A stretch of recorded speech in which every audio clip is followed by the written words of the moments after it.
Welcome into the Footy 5. Well, set pieces are all the rage in the Premier League this season. Sky Sports reported that 19% of goals through 9 weeks have come from corners alone, which is a record in the competition. Meanwhile, Arsenal lead the league in set piece goals and rank near the bottom or at the bottom in terms of scoring from open play. It's really become a divisive topic online. Would Arsenal be deserving title winners depending on set pieces? Are fans being hypocritical to take exception with opposition teams succeeding from set pieces? And more generally, is it just a bad viewing experience? Listen, I'm not here to tell you about whether or not set piece dependency is right or wrong. It either lives in your heart or it doesn't. There is one job for teams and the coaches who lead them. It's to win matches and pick up points. In the case of Arsenal, they haven't won a Premier League title in 21 years. Anything they can do to win that title is what they need to do. I want to talk about one trend in particular that's been noticeable at the start of this campaign. We've mentioned it once already. It's long throws. A PremierLeague.com article from September talks about a number of trends through the first 4 matches of the season. One note was the spike in long throws. We've seen steady growth from 0.89 in 2020-2021 to 1.52 last season, then up to 3.44 per game this season. More recently, an Opta post from October 6 showed that there were 262 long throws into the opposition penalty area, and it was already 45% of the total from all of last season. And that number is through 7 match weeks, or about 18% of the season, and we've already seen 45% of the total of all of last year. Let's talk about one team in particular. We've mentioned Brentford, either the most notorious or the best, whatever you want to call them, at long throws. And let's look at that match against Liverpool in particular detail. Georgi Mamardashvili puts the ball out for a throw-in at 1:40 in the match. Michael Coyote, who is their main threat from throws, goes from his right back position to the left wing and takes a throw-in 35 seconds later.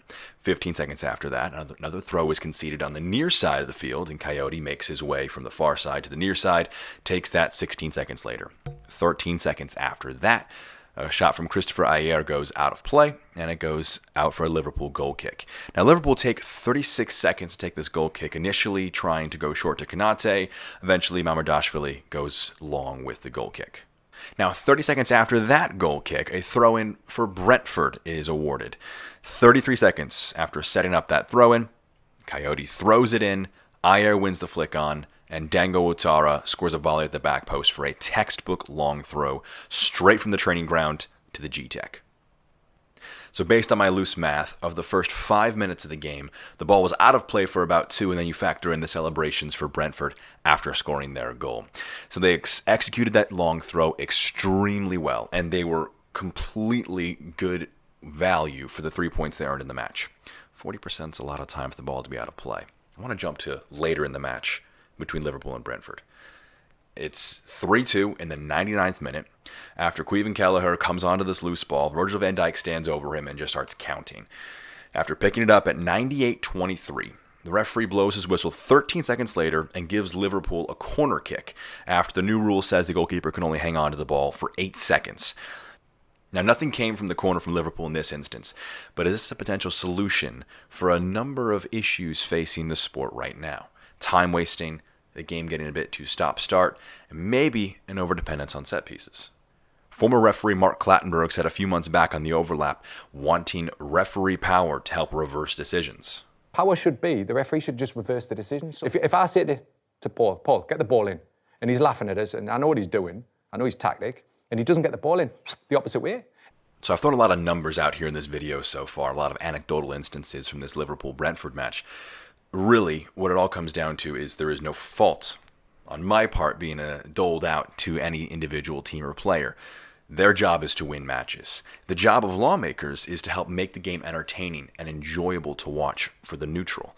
And watching 2 of the first 5 minutes of this match, standalone game on a Saturday evening, it's not the best of viewing. But could potentially saying you can only take 10, 15 seconds before a throw-in is awarded to take that throw-in.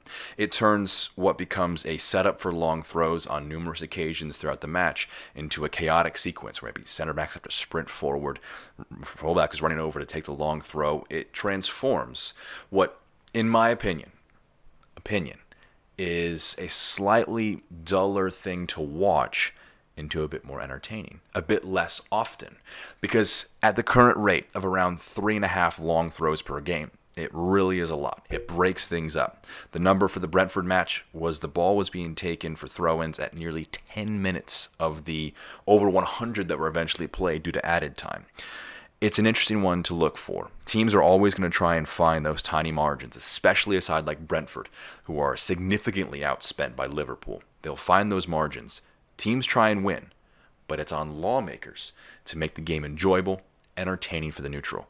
Could a law change similar to the one about the goalkeeper only taking 8 seconds be implemented on throw-ins, corners, and goal kicks to try and maybe get the ball in play a bit more in the best league in the world? Let us know your thoughts in the comments down below. Make sure you subscribe to the Footy 5. We'll talk to you next time.